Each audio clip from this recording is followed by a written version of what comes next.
안녕하세요. 네, 오늘은 시편 38편을 함께 읽어보도록 하겠습니다.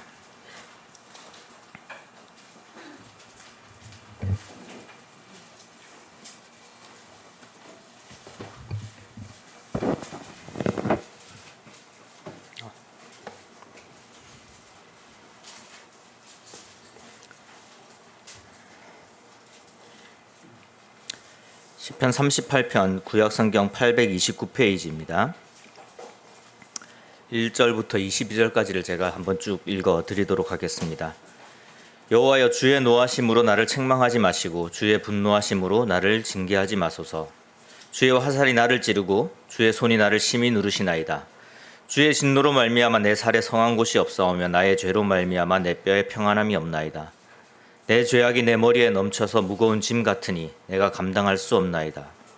내 상처가 썩어 악취가 나오니 내가 우매한 까닭이로소이다. 내가 아프고 심히 구부러졌으며 종일토록 슬픔 중에 다니나이다.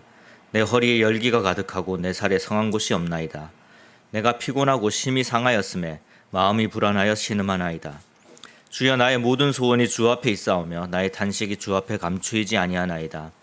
내 심장이 뛰고 내 기력이 쇠하여 내 눈의 빛도 나를 떠났나이다. 내가 사랑하는 자와 내 친구들이 내 상처를 멀리하고 내 친척들도 멀리 섰나이다. 내 생명을 찾는 자가 올무를 놓고 나를 해하려는 자가 괴악한 일을 말하여 종일토록 음모를 꾸미오나 나는 못 듣는 자같이 듣지 아니하고 말 못하는 자같이 입을 열지 아니하오니 나는 듣지 못하는 자 같아서 내 입에는 반박할 말이 없나이다. 여호와여, 내가 주를 바라싸우니 내 주 하나님이 내게 응답하시리이다. 내가 말하기를 두렵건대 그들이 나 때문에 기뻐하며 내가 실족할 때 나를 향하여 스스로 교만할까 하였나이다. 내가 넘어지게 되었고 나의 근심이 항상 내 앞에 있사오니 내 죄악을 아뢰고 내 죄를 슬퍼함이니이다. 내 원수가 활발하며 강하고 부당하게 나를 미워하는 자가 많으며 또 악으로 선을 대신하는 자들이 내가 선을 따른다는 것 때문에 나를 대적하나이다. 여호와여, 나를 버리지 마소서. 나의 하나님이여, 나를 멀리하지 마소서. 속히 나를 도우소서. 주 나의 구원이시여. 오늘 말씀의 주제는 속히 나를 도우소서. 주 나의 구원이시여 라는 주제로 말씀을 준비를 했습니다. 요즘 이제 우리 성도님들이 시편 말씀으로 매일 아침에 묵상을 하고 계십니다. 원래 이제 저희 가정은 이 아이 만나라는 책에 있는 그 내용을 따라서 이렇게 묵상을 하고 있는데, 이제 이 시편을 또 준비하는 입장에서 또 아침에 이제 말씀을 나누기 위해서 이렇게 준비를 하다가 이제 지지난주에 이 38편을 읽으면서 이 시편에 대해서 우리 성도님들하고 좀 이야기를 나눠보면 좋겠다라는 생각이 들었습니다. 시편에는 굉장히 다양한 시들이 적혀 있습니다. 말 그대로 시를 이렇게 모아놓은 시집입니다. 다윗이 쓴 시도 있고요, 고라 자손이 쓴 시도 있고 아삽의 시도 있습니다. 그리고 저자를 밝히지 않은 시들도 있습니다. 그리고 그 시에 따라서 여러 가지 이제 그 분류를 해놓기도 합니다. 어떤 거는 하나님께 탄원을 하는 그런 시이기도 하고 찬양을 드리는 시이기도 하고 또 하나님의 말씀에 대한 사모함을 이야기하는 시도 있고 또 이제 성전에 나아갈 때 부르는 그런 노래들도 이렇게 나와 있습니다. 일반적으로 이제 시는 그 시의 목적은 어떤 내가 이런 생각을 가지고 있으니까 이 생각을 가져라 라고 직접적으로 말하거나 자신의 주장을 이야기하거나 어떤 명령을 직접적으로 전달하는 목적으로 사용되는 것이 아닙니다. 하지만 그것보다 더 강하게 사람에게 이렇게 호소하는 그런 힘이 있는데, 그게 왜 그러냐면은 이 심상을 전달하기 때문에 그렇습니다. 심상이라는 말을 쓰는데요, 영어로 하면 이제 이미지라는 표현을 사용하는데, 단순한 이제 시각적인 이미지뿐만이 아니라 어떤 감정, 그 다음에 보여지는 것들, 청각적인 것들, 이런 여러 가지 사람이 오감으로 느낄 만한 것들을 이렇게 묘사함으로써 이 시인의 궁극적인 목적은 내가 느끼는 감정을, 그리고 그 상황을 동일하게 이 시를 읽는 사람에게 느끼게 하는 게 가장 큰 목적입니다. 그래서 그것을 잘 할 수 있도록 다양한 이제 이 시적 표현들을 사용을 해서 그 감정을 이제 전달을 하는 것이죠. 시편 38편을 읽으면서 그 다윗이 어떤 감정을 나에게 전달하고 있는지, 어떤 이미지를 나에게 보여주고 있는지를 이렇게 여러 번 묵상을 해보게 되었습니다.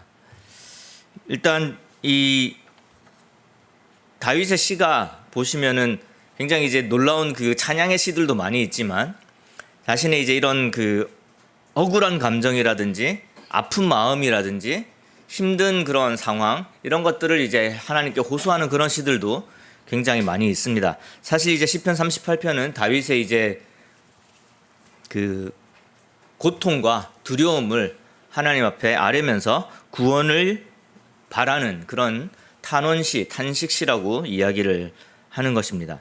그래서 이 시를 쭉 읽으면서 어떤 감정들이 이렇게 내 마음속에 들어오는지 이렇게 하나씩 이렇게 되짚어 보는 거죠. 첫 번째는 이제 두려움이 있는 거예요. 하나님께서 나에게 노하시는 것이 아닌가, 하나님이 나를 버리신 것이 아닌가, 이것이 하나님이 나로 하여금 어떤 벌을 주시는 것이 아닌가, 그 하나님 앞에 나아갈 때에 그런 두려움이 이렇게 전해집니다. 그리고 육체적인 고통이 전해지죠. 이 고통이 그냥 나로 인해서 오는 것이, 그러니까 나에게서 내가 뭐 어떤 실수를 해서 이런 것일 수도 있고 또 다른 사람이 나에게 해를 가하는 걸 수도 있겠지만 이 다윗은 하나님께서 나에게 고통을 주신다라는 것을 깨닫고 그것으로 인해서 굉장히 괴로워하고 있습니다. 그다음에 슬픔의 감정도 느껴져요. 왜냐하면은 하나님께서 나를 징계하시고 나에게 이 고통을 주시는 이유가 결국은 나의 죄 때문이라는 것을 깨닫게 되어서 그 죄로 인한 슬픔이 가득합니다. 이게 통회하는 감정이 여기에 드러나 있는 것이죠.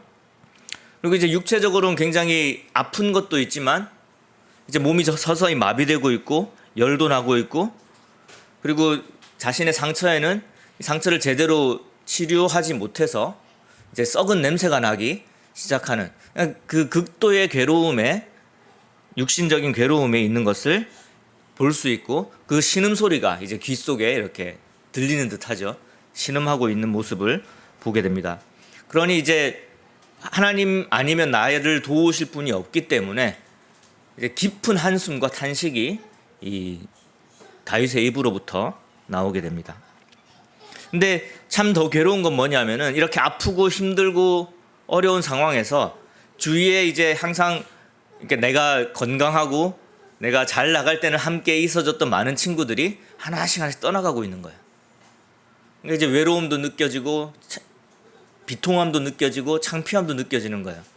그뿐만이 아니라 이제 자신을 대적했던 사람들, 자신을 죽이려고 노렸던 사람들, 뭐 다윗의 상황에서 보자면은 사울에게 쫓길 때는 사울이 그런 사람일 수도 있겠고, 그리고 이제 이스라엘과 이제 다른 나라들이 전쟁을 하고 있을 때는 다른 나라의 왕일 수도 있는데, 내가 하나님을 섬겨서 하나님으로 인해서 내가 이기고 있다라는 걸 당당하게 이야기를 하고 하나님 나를 축복해 주셔서 내가 이렇게 이 나라를 잘 이끌고 있다라고 당당하게 이야기를 했는데, 이제 갑자기 하나님이 나를 치고 내가 힘들어지고 내가 고난을 받고 아프고 그러니까 내가 주위에 있는 사람들은 다 떠나가는데 이제 그 원수들은 나를 조롱하기 시작하는 거야. 그 참 그렇게 잘난 척 하더니, 하나님 섬긴다고 잘난 척 하더니 아유 지금 뭐 하나님은 도대체 어디 계신 거야? 라고 나를 놀리기 시작하는 거야. 이 모든 감정들이 이제 여기에 드러나 있는 거죠. 여기에 이렇게 몰입하면은 그 다윗의 상황이 생각이 나기도 하고, 또 한편으로는 내가 살아오면서 그 느꼈던 그런 감정들이 다시 나오는 거죠. 그러니까 내가 정말 힘들었을 때, 하나님이 나에게 징계를 내릴 때 내가 어떤 감정이었었는지 그때의 감정으로 다시 돌아가서 참 그런 적이 있었구나. 그때 어떤 나의 그 부끄러움도 다시 생각이 나고, 또 어쩌면 지금 이런 감정들을, 이 여러 가지 감정들 중에서 하나를 느끼시는 그런 상황에 있는 분들도 분명히 있을 거다라는 생각이 듭니다. 근데 이 다윗은 이 고통 가운데 있으면서도 그 고통이 하나님께서 나에게 주신 것이다라는 그 징계라는 것을 일단 알아챌 수 있었던 그런 그 하나님과의 그 관계가 기본적으로 깔려 있었던 것을 보게 되고요. 그리고 하나님께서 나에게 징계를 내리신다라는 것은 내가 하나님 앞에 잘못한 것이 있다, 그 죄가 있다라는 것을 이제 깨닫게 되는 그런 장면들도 나오게 됩니다. 그래서 다윗은 결국 무엇을 구하냐면은 이 상황에서 결국 나를 구원하실 수 있는 분, 지금 나의 이 비참한 상황을 없애주실 수 있는 분, 이 나의 그 고통 속에서 나를 구원해 주실 수 있는 분, 이분은 하나님밖에 없음을 분명하게 알고 그 하나님을 구하고 하나님께 이제 나를 도와주십시오. 하나님은 저를 멀리하지 마십시오라는 그 구원을 향한 기도로서 마지막 이제 마무리를 짓게 됩니다. 그래서 속히 나를 도우소서. 급한 거예요. 너무나 힘들고 너무나 고통스럽고 이 고통이 계속되었을 때 너무나 힘들기 때문에 하나님 나를 멀리하지 마시고 속히 나를 도와주십시오. 하나님만이 나의 구원이십니다. 라는 고백을 하게 되는 것입니다. 아까도 말씀드렸지만 이 시편의 기본적인 목적은 우리로 하여금 같은 그 감정을 느끼게 함으로써 같은 결론에 도달하도록 만드는 것에 있겠죠. 그래서 우리가 어려운 상황에 있으면은 결국 하나님을 찾아가서 구원의 하나님께서 나를 도와주실 수 있다는 것을 깨닫게 하는 목적이 분명히 있을 것입니다. 근데 우리가 한번 조금 더 생각을 해봐야 될 부분은요. 이 시편에 보시면은 우리가 이 전체적인 이제 성경의 내용들을 보게 되면 하나님을 찬양하는 내용이 많을 수밖에 없잖아요. 왜냐하면 하나님께서 우리에게 은혜를 베푸시고 우리에게 구원을 베푸셔서 이 예수님을 이 땅에 보내셔서 우리를 구원하시는 그 메인 줄거리를 가지고 있기 때문에 기본적으로 하나님께 찬양을 하고 그 감사를 드리고 이 은혜에 대해서 우리가 이제 기뻐하는, 그래서 그 슬픔을 즐거움으로 바꿔주시고 우리의 그 탄식을 이제 찬양 소리로 바꿔주시는 그런 그 하나님을 많이 발견하게 되고 시편에도 실제로 이제 그런 노래들이 많이 있습니다. 그런데 또 시편에 굉장히 많은 부분을 차지하는 게 이런 시들이거든요.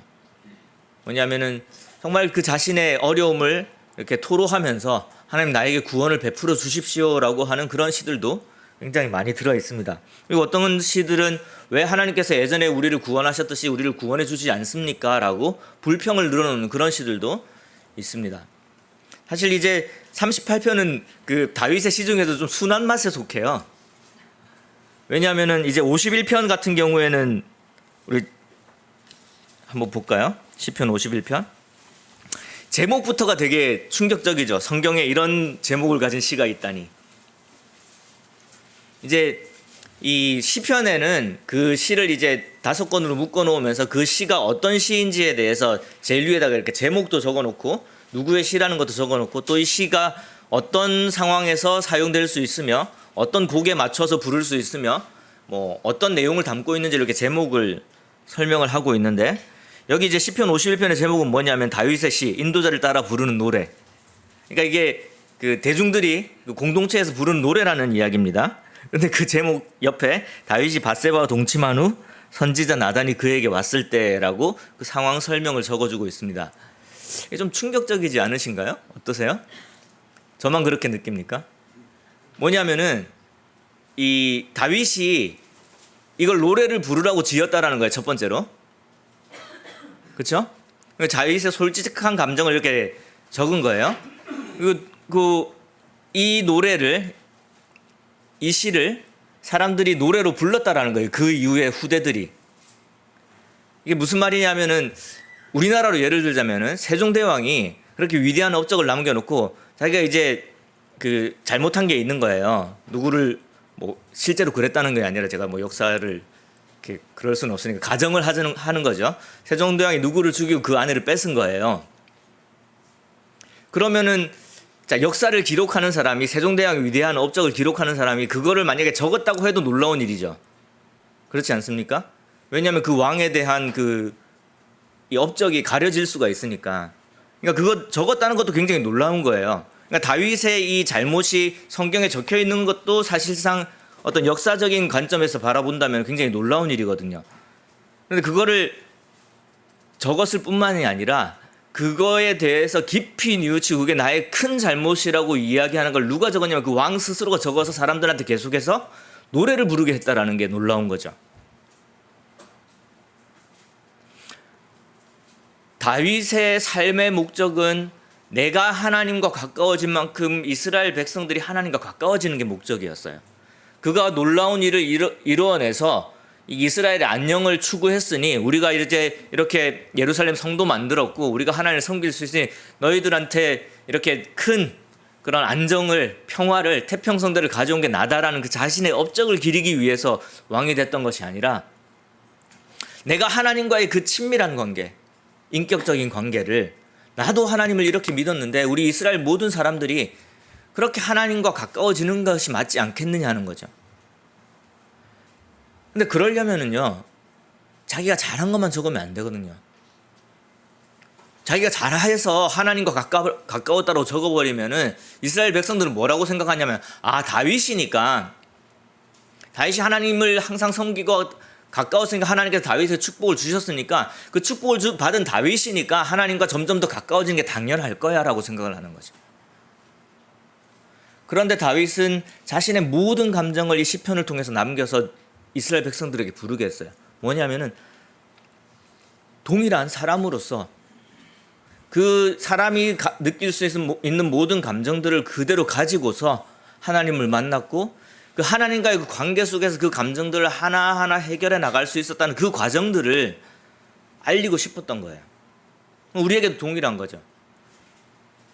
그러니까 하나님과 가까우니까, 하나님께 은혜를 받았으니까 하나님의 감사하는 내용으로만 채워놨다면은 그건 뭐 그럴 수 있지, 대단한 사람이니까. 그런데 내가 나에게 어떤 어려움이 생기고 나에게 고통이 생겼을 때에 이거를 하나님한테 드러내놓고 이야기하지 못하는 상황이 되는 거예요.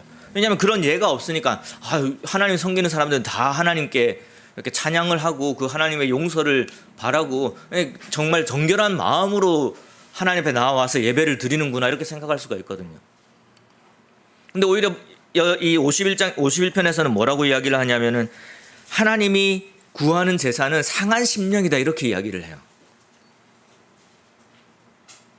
내 죄가 너무나 크기 때문에 이걸 씻어 주셔야 되는데, 씻고 나서 하나님 앞에 나아가겠다는 것이 아니라 하나님이 어떤 제사를 원하시냐면 그걸 가지고 오라라는 말씀을 하셨다는 거예요. 다윗에게 그 상한 심령을 가지고 나한테 제사를 드려라라고 말씀을 하셨던 거죠. 그래서 이렇게 고백을 하는 거예요. 51편 한번 보시면 좋을 것 같습니다. 51편 17절에 보시면은 하나님께서 구하시는 제사는 상한 심령이라 하나님이여 상하고 통회하는 마음을 주께서 멸시하지 아니하시리이다 이렇게 이야기를 하는 거죠. 그러니까 그가 저질렀던 그 끔찍한 죄를 분명하게 이야기를 하면서 이 죄는 절대 용서받지 못할 죄인데 어떻게 이런 죄를 지은 내가 하나님 앞에 나아갈 수 있을까라는 그 고통이 너무나 강하기 때문에 탄식을 하면서 통한해하면서 자신에 대해서, 하나님께서 나를 그렇게 사랑하시고 나와 하나님 관계가 그렇게 좋았는데 이제 그 죄로 인하여 하나님께 나아가지 못하는 그 상황이 생긴 거예요. 그런데 하나님께서 뭐라고 말씀하시냐면은 네 그 통회하는 마음, 그 상한 마음, 네 죄를 나한테 가지고 나오라고 말씀을 하시는 거예요. 그러니까 다윗은 그렇게 나아간 거예요. 그리고 그것을 하나님께서 또 만지시고 나를 치유하시는 그 하나님을 경험을 한 거죠. 그런 구원의 하나님을 경험을 했기 때문에 다윗은 그때 그 감정을 그대로 드러내는 시를 써야 했던 거예요. 그리고 사람들로 하여금 그런 상황, 동일한 상황이 왔을 때에, 그거보다 더하든 덜하든 간에 그런 상황이 왔을 때에 그걸 가지고 하나님 앞에 나아갈 수 있도록 다윗은 이 시를 쓴 것입니다. 근데 이 51편도 순한 맛이에요, 사실은. 한 군데만 더 찾아보도록 하겠습니다. 시편 109편 9절 10절입니다.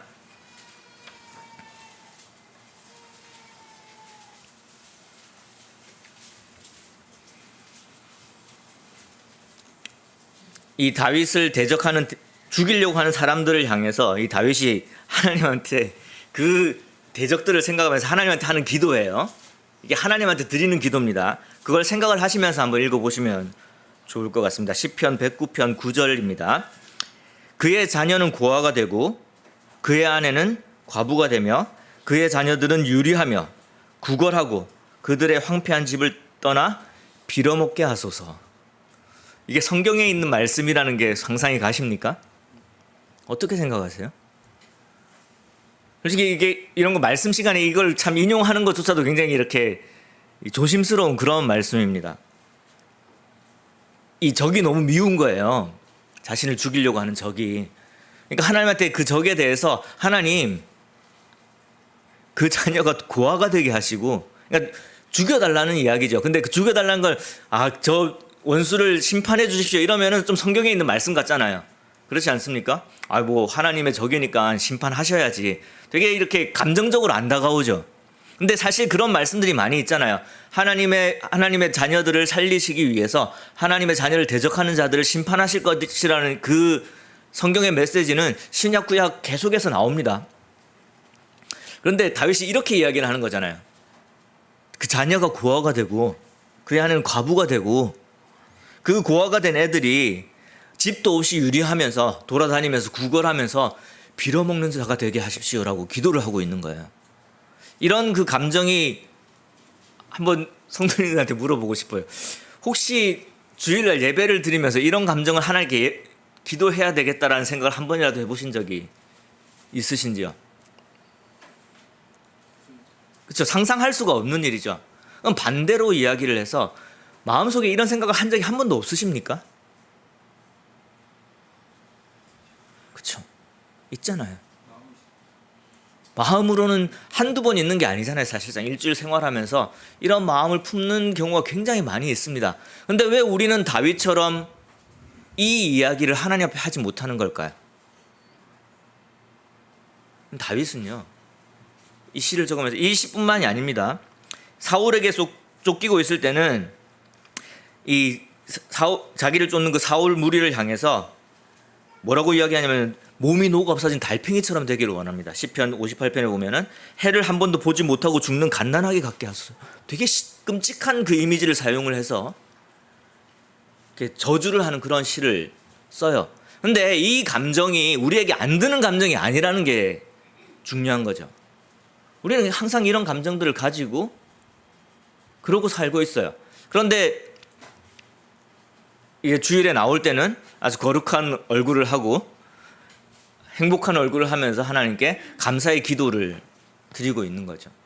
그게 과연 그것만이 우리가 하나님께 드릴 수 있는 기도이냐라고 했었을 때에 다윗은 뭐라고 말하냐면은 하나님이 그 제사보다는 네 지금 그 상한 감정을 더 기뻐하신다라고 우리에게 이야기를 해주고 있는 것입니다. 시편을 계속해서 읽어 나가시면 그 속에 들어있는 다양한 감정들을 느끼실 거예요. 기쁜 감정이 있는가 하면은 정말로 화나는 감정들이 분명히 느껴지실 것입니다. 사랑하는 감정도 있을 수가 있고 또 은혜가 가득한 그런 감정들도 있을 수가 있지만 정말로 슬픈 그런 감정이 들게 하는, 오늘 본문에 읽었던 38편에 있는 그런 느낌처럼 너무나 슬프고 너무나 힘들고 너무나 두려운 마음이 가득한 그러한 그 감정들을 느낄 수가 있을 거예요. 왜 그런 시편들이 우리의 성경 속에 또 우리가 매일 묵상하는 말씀 속에 있는지를 한번 생각해 보시면 좋을 것 같습니다. 우리는 하나님 앞에 나아올 때에 나의 이 부족했던 부분들, 그리고 내가 정말로 하나님 앞에 내려놓고 이걸 해결해야 되는 부분들을 하나님 앞에 기도를 드리기 위해서 하나님 앞에 나아가야 되는 거죠. 그렇지 않고 그냥 감사만 계속해서 드리게 되면은요, 나한테 있는 이 문제들이 있잖아요. 이런 감정들, 미워하는 감정들, 욕심들, 그 죄로 인해 드는 두려움, 이런 것들을 그냥 계속해서 묻어서 가는 거예요. 왜냐하면은 하나님께 기도할 때는 하나님 감사합니다라는 기도만 하게 되니까. 그럼 일주일 동안 또 똑같은 감정들을 또 똑같이 느끼는 거예요. 또 똑같은 상황에서. 똑같은 상황이 되면 똑같은 죄를 또 저지르게 되는 거죠. 근데 그걸 또 하나님 앞에 안 가져가게 되니까 또 주일날 와서 동일한 기도로 감사를 드립니다. 그거 다시 돌아가는 거예요. 똑같은 삶을 사는 거예요.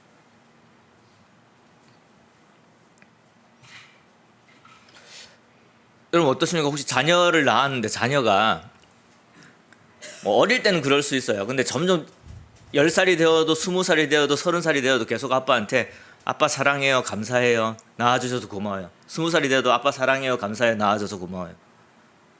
어떨 것 같아요? 뿌듯하고 기쁠 것 같습니까? 20살, 30살 되면 어떤 걸 요구할까요? 인격적인 관계에서 자녀와 자녀에게 얘가 하루 동안 어떤 어려움이 있었는지 이야기해 주기를 바라지 않을까요? 그리고 그래도 내가 더 많은 삶을 살았는데 나에게 충고를 구할 것을 기대하지 않을까요? 반대로 이럴 수도 있죠. 아빠 이거 사줘요, 저거 사줘요, 요거 오늘도 이거 사달라, 그 다음 날도 이거 사. 이것도 문제가 있는 거예요, 그렇죠? 그러니까 아빠한테 요구만 하는 거죠, 부모님한테. 이것도 좋은 건 아니지만 매일 나 사랑합니다, 밝은 표정을 하면서 나한테 아무 불만이 없는 것처럼, 아무 원하는 것이 없는 것처럼 그렇게 10년, 20년 동안 나를 대하는 자녀도 그렇게 사랑스러운 자녀가 되지 못할 거예요. 어떤 자녀가 정말로 아버지와 자녀와의 관계를 제대로 이렇게 발전시켜 나가는 자녀냐면은 자기가 힘들었던 부분을 이야기할 수 있는, 그리고 아빠 엄마한테 서운했던 부분도 이야기할 수 있는, 또 필요한 것들을 구할 수도 있지만 또 정말 어떤 감정을 가지고 있었는지, 그리고 지금 내가 어떤 감정인지, 또 어떻게 우리 관계가 발전하기를 원하는지, 이런 것들을 이야기할 수 있는 관계가 인격적인 관계라고 생각을 합니다. 점점 나이가 드는데도 똑같은 이야기를 하고 항상 밝은 표정으로 아무 불만이 없는 듯이 이야기를 하면은 계속 궁금해질 거예요. 얘가 일주일 동안 어떤 생각을 하고 어떤 힘든 상황에 있는지를 궁금해질 거라는 거죠. 우리도 하나님 앞에 나아갈 때 우리의 아픔이 무엇인지, 두려움이 무엇인지, 나를 슬프게 하는 것이 무엇인지, 내가 해결하지 못하는 것이 무엇인지, 이러한 것들을 하나님 앞에 내려놓고 하나님으로부터 구원을 바라는, 그러니까 하나님만이 이 상황에서 나를 구해 주실 수 있는 분이라는 그 믿음으로 하나님 앞에 그것을 가져나가는 그런 자세가 필요할 거라고 생각합니다. 교회적으로도 이게 굉장히 중요하다고 생각을 합니다. 그러니까 이게 다윗의 시편이 공동체가 부르는 노래였잖아요. 아까 이제 모든 공동체들이 하나님과의 그 인격적인 관계를 맺기 위한 그런 마음이 있었다라는 말씀을 드리는데, 그러니까 우리 성도님들의 신앙도, 그러니까 교회가 어떠한 그 기도와 하나님 앞에 나아가는 그 자세를 어떻게 이야기하느냐에 따라서, 그러니까 얼마나 우리가 솔직하게 하나님을 만나고 그 솔직한 마음을 하나님과의 그 관계 속에서 해결해 나가느냐 하는 모습을 보여주는 것이 교회의 건강에도 굉장히 중요한 것이라고 생각을 합니다. 왜냐하면 우리는 인격적으로 하나님을 만나고 하나님과의 그 관계 속에서 계속해서 발전해 나가는 모습을 보여줘야 되기 때문에 그렇거든요. 그냥 내가 포장하는 모습만 계속해서 교회에서 보여지게 된다면은 이제 뭐 나야 하나님과의 그 관계에서 문제가 없으니까 이제 또 그런 것에서 이제 계속해서 그 하나님께 감사를 드리고 찬양을 드리면서 나의 어떤 여러 가지 문제들을 해결해서 좋을 수는 있겠지만, 이제 자라나는 그러니까 어린 성도들, 그리고 이렇게 하나님을 곧 바로 믿고 이제 계속해서 그 하나님과 관계를 발전시켜 나가야 되는 그런 상황에서 그들이 가지게 되는 여러 가지 어려움에 대해서 교회가 어떻게 해야 되는지를 제시해주지 못할 수도 있다라고 생각을 하거든요. 그러니까 뭐 가정에서도 마찬가지죠. 부모들이 하나님과의 관계에서 내가 실수하는 거, 어려워하는 것들을 하나님 앞에 내려놓는 것을 자녀들이 보고 그것이 하나님의 그 도우심으로 조금씩 해결되어 가는 모습들을 볼 때에 자녀들은 부모가 정말로 하나님과의 그 인격적인 관계 속에 있구나라고 생각을 하게 될 거고, 그러면 그 실질적인 대상이 생기는 거잖아요. 그러니까 우리가 어떤 신이 있고 가상의 신이 있고 어떤 그 가상의 대상을 섬기는 거면은 우리가 그냥 설정해 놓은 대로 그냥 그대로 하면 되는 거지만, 누군가가 인격적인 관계를 맺고 있다는 것을 알게 되고 그 사람이 정말로 좋은 사람이라는 걸 알게 되면은 나도 그 사람을 알고 싶다라는 생각이 들게 되는 거죠.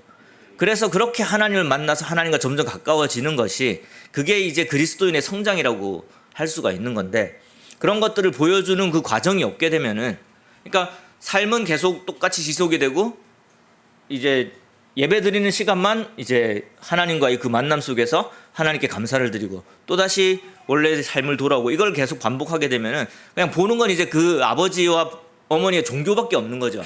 우리 엄마 아빠는 교회를 다니는구나, 교회 가서 예배를 드리는 사람이구나, 이거밖에 안 되는 거죠. 근데 교회 안에서도 이제 이 여러 단계의 이제 성도님들이 있을 수가 있잖아요. 이제 하나님을 믿고 하나님께 점점 다가가기 원하는 그런 성도님들이 있을 수가 있는데, 그런 성도님들도 배울 수 있는 것들이 이제 줄어들게 되는 거죠. 그렇기 때문에 우리는 우리가 어떤 감정을 느끼고 어떤 어려움에 있고 또 그것을 어떻게 하나님께 아뢰고 그 하나님과의 관계 속에서 어떻게 그것을 해결해 나가는지를 우리 스스로도 경험해 볼 필요가 있을 뿐만이 아니라 교회 안에서도 그런 것들이 이렇게 함께 공유될 수 있어야 된다라고 생각을 합니다.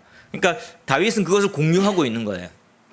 자신의 감정이 어떤 식으로 해결이 됐었고 하나님께서 어떻게 나에게 구원을 베푸셨는지를 모든 공동체가 공유하고 있을 뿐만 아니라 지금 이 시대를 살아가는 모든 그리스도인들에게 동일하게 그러한 그 과정들을 공유하고 있는 거라고 볼 수가 있습니다. 그 한 가지 이제 제가 경험을 한 가지 말씀을 드리면은, 뭐 가끔 한 번씩 이야기하는 이야기인 것 같긴 한데 이야기는 안 드렸던 것 같아요. 그러니까 필리핀 이야기입니다. 필리핀에 선교 훈련을 갔던 이야기입니다. 제가 대학교 2학년 마치고 그 이제 겨울 방학 때 필리핀 선교 훈련을 가게 됩니다. 그래서 여러 이제 그 당시에 이제 CBF에 있던 여러 그 섬기는 분들 그리고 학생들, 그러니까 대학교 1학년생부터 2학년, 3학년, 4학년 이렇게 꽤 많은 그 저기 한 20명 정도 됐었던 것 같은데 아무튼 꽤 많은 사람들이 이렇게 필리핀을 가게 되었습니다. 이제 필리핀의 이제 세 개의 큰 부분인데 마지막에 있는 게 이제 그 민다나오 섬이거든요. 민다나오 섬에 이제 잠보안가라는 도시가 있는데 거기에 이제 필리핀이 전체적으로 가톨릭 국가이긴 하지만 요 아래쪽 인도네시아랑 가까운 쪽은 이 이슬람들이 많이 있었던 시기예요. 그리고 이제 우리가 거기 가기 일주일 전에 이슬람 사람들이 모여 사는 그 마을에 갔던 선교사가 이제 이슬람 사람들에 의해서 이제 순교를 당하는 그런 사건이 있었던 상황이었죠. 그래서 이제 우리가 이제 뭐 유서도 쓰고 이제 갔던 거예요. 그 필리핀을. 이제 뭐 거기서 이제 교회 짓는 일에 봉사도 하고 그러다가 이제 복음을 전하러 이제 실전을 해보자 해서 나가기 전날이었어요. 그래서 이제 나누는 거예요. 이제 몇 명은 그 선교사가 순교됐던 그 지역을 가서 복음을 전할 거다라고 이야기를 한 거예요. 그 중에 몇 명은. 그리고 다른 몇 명은 이제 가톨릭, 그냥 일반 가톨릭은 아시겠지만 자기가 가톨릭이라고 이야기를 하지만 실질적인 그 하나님에 대한 신앙이 없는 사람이 많은 그런 지역이었어요. 그래서 이제 그쪽에 가서 복음을 전할 것이냐, 이슬람 사람들이 있는 곳에 가서 복음을 전할 것이냐 했을 때 이제 팀을 나누기로 한 거죠. 이제 그 다음날 그곳을 가야 되고 이제 사람들을 선택해야 되고 그러니까 그날 하루 종일 어떤 찬양들을 불렀냐면 뭐 하늘 가는 밝은 길이 이런 찬양도 부르고 십자가를 질 수 있나 뭐 이런 찬양들 부르고 뭐 몸밖에 드릴 것 없어 내 몸 바치는 막 이런 찬양을 부르니까 그 어떤 분위기였는지 아시겠죠? 막 그 눈물도 있고 이제 정말 결단을 해서 이제 우리가 복음을 전하기 위해서 내 목숨을 내어놓고 가야지 하는 그런 결심들이 있는 그런 시간이었던 거예요.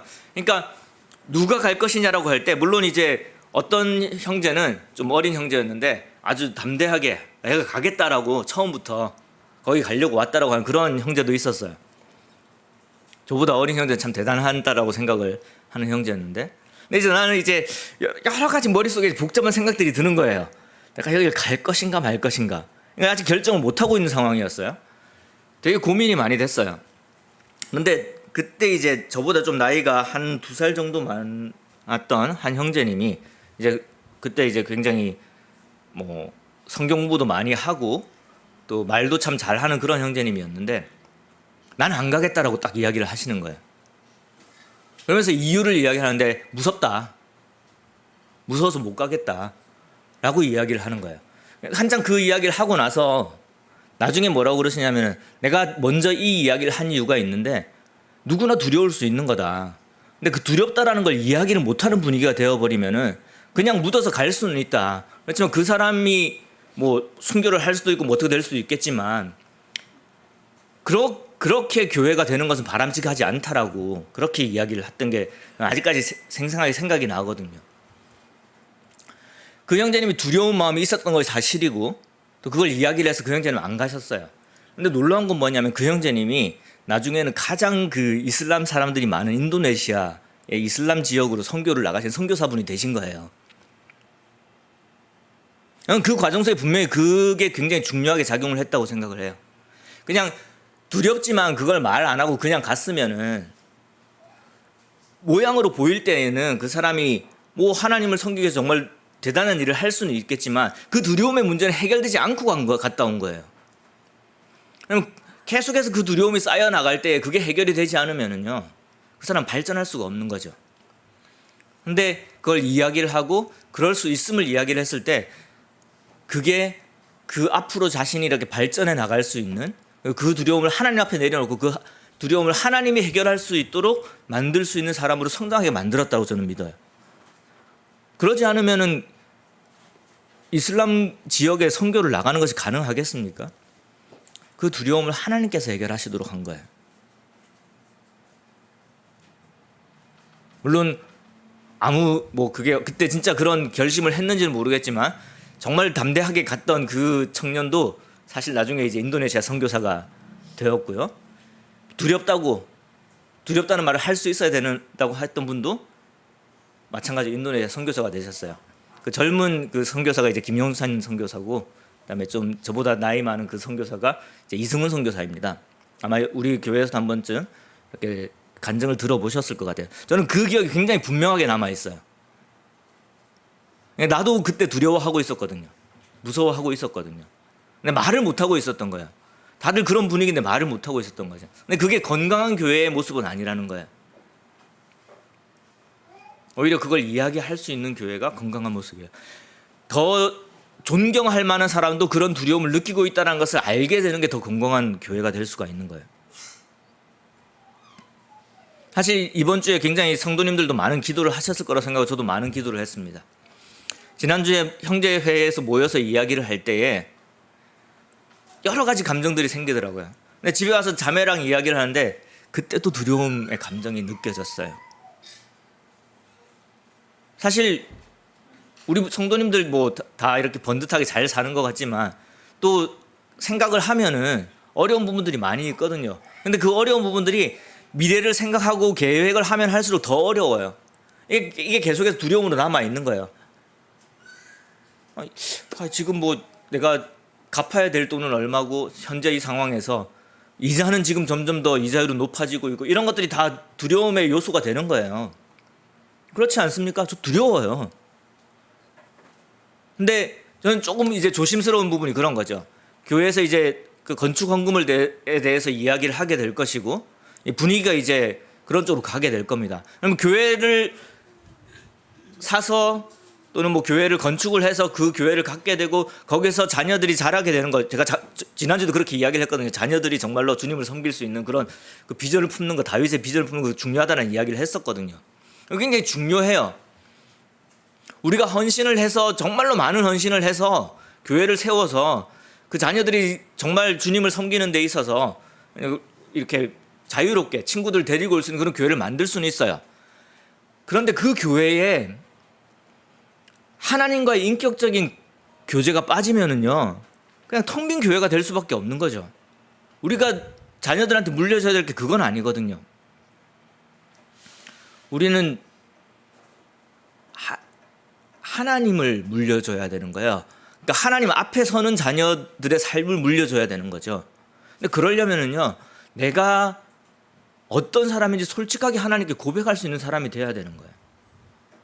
내가 부족한 게 무엇인지를 분명하게 하나님께 이야기할 수 있는 사람이 돼야 되는 거죠. 그걸 놓고 하나님께 도움을 구하고 하나님이 아니면 해결할 수 없음을 고백하는 그런 사람이 돼야 되는 겁니다. 사실 그 두려움의 원인이 뭔지 알아요. 여기 이 다윗이 이 고통의 원인이 하나님이 나를 징계해서 나오는 이 고통인데 그 징계 자체가 처음에 뭐 때문인지를 다윗은 알고 있었어요. 자신의 죄 때문이었거든요. 그러니까 내가 두려워하고 있고 머무는 그런 순간들이 계속해서 나타나고 있다는 것을 하나님께 이야기를 해야 돼. 근데 사실 그걸 이야기를 하면서도 결국 나에게 문제가 뭐냐면은 결국 나의 욕심이라는 거죠. 또는 하나님에 대한 불신앙이라는 거죠. 내가 하나님을 온전히 믿지 못하는 그런 불신앙으로 인해서 나에게 두려움이 오고 있다는 것을 깨닫게 되는 거예요. 하나님 앞에 섰을 때. 근데 그걸 안 하고 그냥 그 두려움을 그냥 묻어놓고 다른 사람이 다 하니까 나도 그렇게 해야지라고 하면은 겉으로 볼 때 나는 헌신한 사람이고 하나님을 믿는 사람이고 대단한 믿음을 가지고 있는 사람이지만 나와 하나님과의 사이는 전혀 가까워지지 않은 상태가 되는 거예요.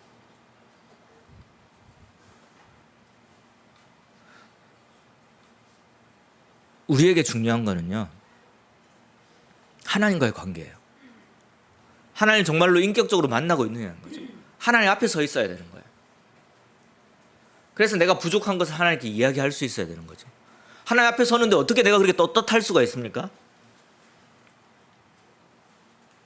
매일 십자가 앞에 더 가까이 나아가려고 하면 나아갈수록 뭐가 보일 수밖에 없냐면은 내 죄가 보일 수밖에 없는 거예요. 그러니까 그런 노래가 나오는 거예요. 내가 매일 십자가 앞에 더 가까이 가오니. 뭘 요구해야 되죠? 가까이 가려고 하면 할수록 나의 죄가 하나님과의 그 관계를 막고 있습니다. 나를 정케 해 주십시오라고 기도를 할 수밖에 없는 거예요. 정결한 마음을 주십시오라고 기도할 수밖에 없는 거죠. 매일 나아가면서요. 나아가면서 나의 이 하나님께 더 가까이 나아가지 못하게 만드는 이것을 하나님께 계속해서 내려놓고 이야기를 하고, 하나님의 도움이 필요합니다. 하나님이 오셔서 지금 하나님께서 나를 구원해 주시지 않으면 저는 하나님 앞에 나아갈 수 없는 사람입니다. 그 하나님께 해결을 받고, 그래서 하나님과 조금 더 가까워지는 거죠. 하나님이 이것도 해결해 줄 수 있는 분이시구나. 하나님, 나의 이러한 두려움도, 나의 이러한 슬픔도, 나의 이러한 고통도 해결해 줄 수 있는 분이구나라는 것을 직접 느껴야 되는 거예요.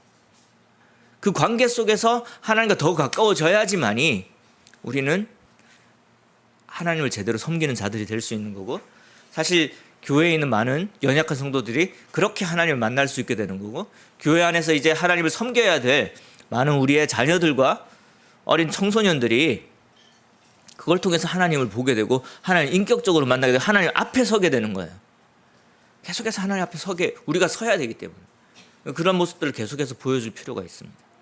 우리 성도님들이 하나님이 나에게 주신 은혜에 대해서 감사하며 그 감사를 이야기하는 것만큼, 우리가 하나님 앞에 나아갈 때 내가 어떤 부분이 부족한지, 어떤 부분이 나를 하나님으로부터 막고 있는지, 매일 삶 속에서 어떠한 그 두려움이, 어떠한 무서움이, 어떠한 슬픔이, 어떠한 죄가, 어떤 욕심이 나를 사로잡고 있는지를 하나님 앞에 이야기를 하시길 바라요. 그런 것들을 좀 이렇게 솔직하게 나눌 수 있는 교회가 되면 좋겠어요. 계속 숨기려고 하지 말고, 그냥 다 겉으로 보기에 다 신령한 성도들이 모여있으면 우리는 다 웃으면서 나와야 되고, 속에는 뭔가 이 슬픔이 있는데, 이런 교회가 되지 않았으면 좋겠어요. 그리고 더 중요한 거는 그러한 것들이 있음을 인정했을 때 하나님께서 그것을 다스려 주실 것이라는 거예요. 다윗은 그 하나님을 믿고 나갔습니다. 그러니까 내가 깨끗하기 때문에 만날 수 있는 하나님이 아니라, 나의 이 더러운 것까지도 하나님 앞에 이렇게 이야기를 했을 때에 그 마음을 깨끗하게 해주시고, 그 새로운 깨끗하고 정직하고 정말 하나님이 주시는 그 영으로 내 삶을 온전히 채워주실, 그것을 겪어봤고 그것을 다시 경험하기 위해서 다윗은 하나님 앞에 나아갔습니다. 그리고 우리에게도 동일하게 그러한 마음으로 하나님께 노래하고 자신의 솔직함을 이야기를 하고, 그렇게 하나님께 나아가라라고 그 자신의 그 더러운 속에 가장 그 더러운 부분들을 이렇게 글로 적어서 우리에게 보여주고 있는 거예요. 우리에게도 그런 용기가 필요합니다. 내 내면에 있는 정말로 그 더러운 것들을 하나님 앞에 꺼내놓고 하나님의 그 도우심을 바라는, 하나님, 내가 이런 자밖에 안 되면, 이 정도밖에 안 됩니다. 하나님, 나를 도와주십시오. 속히 도와주세요. 빨리 도와주세요. 이거 해결해 줄 수 있는 분이 주님밖에 없습니다. 이런 기도를 드릴 수 있기를 바랍니다. 기도하겠습니다.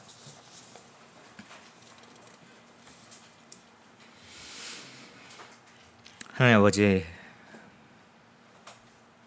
우리가 하나님을 알기 원합니다. 예수 그리스도를 알기 원합니다.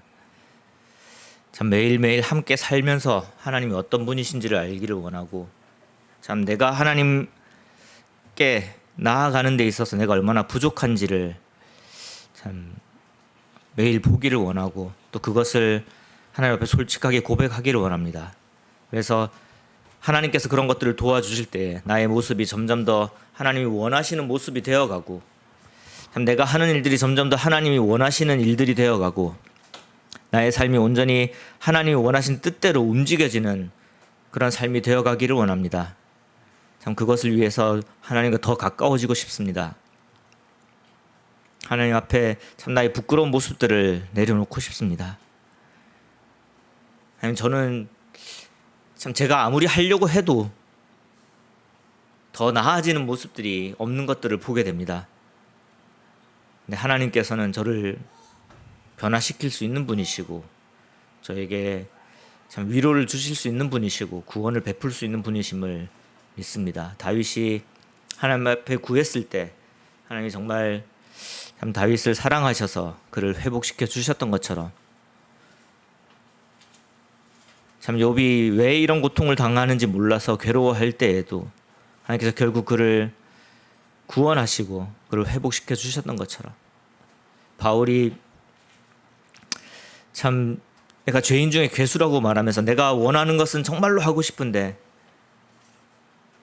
하나님을 따르고 싶은데 육신 때문에 따르지 못하는 그런 모습들을 보게 된다고 하실 때에도 참 하나님께서는 그 바울을 위해서 참 구원을 베푸시고 매일 그 죽음을 경험하게 함으로써 더욱더 하나님과 가까워지는 그런 삶을 살게 해주신 그런 모습들을 저희들이 다시 한번 기억하게 됩니다.